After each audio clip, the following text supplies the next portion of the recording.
नमस्कार, सान्याज किचनमध्ये तुमचं स्वागत आहे. तर आजच्या रेसिपीचं नाव आहे मुगा डाळीचा हलवा. तर चला तर मी बनवायला घेते. ही एक पेला मुगाची डाळ घेतली. आता मी स्वच्छ पाणी धुवून टाकणार आहे.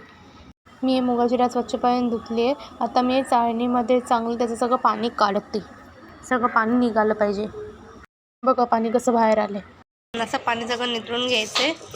सुकं झालं आहे चांगलं. आता भाजायला घेते. कढई चांगली तापवते.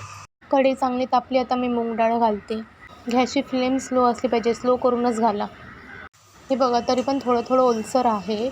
मग चांगलं परतल्यानंतर बघा कसं सुकं ओल्याने थोडं आटेल मूग डाळ बघा. आणि स्लो गॅसमध्येच परतायचं आहे हे आपल्याला. हे बघा 10 मिनटं परतले. बघा कसं आता हे आटलं आणि सुकं पण झालं आहे पूर्ण. आता गॅस बंद करायचा. आता मिक्सरमध्ये घालते ग्राइंड करायला. कढई तापाय ठेवली. कढई चांगली तापू दे. 1 वाटी डाळ घेतली मुगा डाळीची, तर ही अर्धा वाटी तूप घेते. आता रवा घातलाय. रवा चांगला भाजू दे.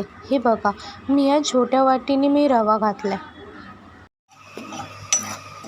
रवा लाल झालाय. आता घालायचं हे मूग डाळीचा पावडर. वरून तूप घालायचं. जिथे जिथे सुखं वाटत असेल तिथे मध्ये असं तूप घालायचं.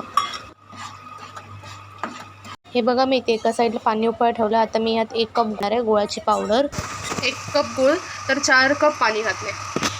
चांगली उकळी येऊ दे. गूळ वितळला तर मी गॅस बंद करते.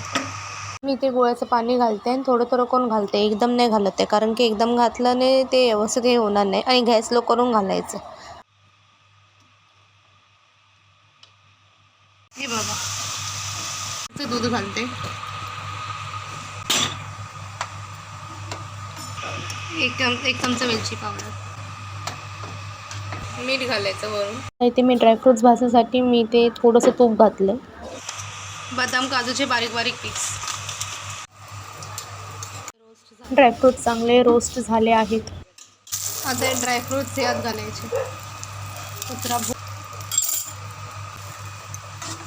5 मिनटं असं फुलू दे स्लो फ्लेमवरती. आता मी गॅस बंद केला आहे. तर आता मी सर्व करून दाखवते. अशा प्रकारे मुगा डाळीचा हलवा मस्तपणे झाला आहे. लाईक शेअर सबस्क्राईब करा. इतरांनाही शेअर करा ही रेसिपी. चला भेटूया पुढच्या रेसिपीला. बाय.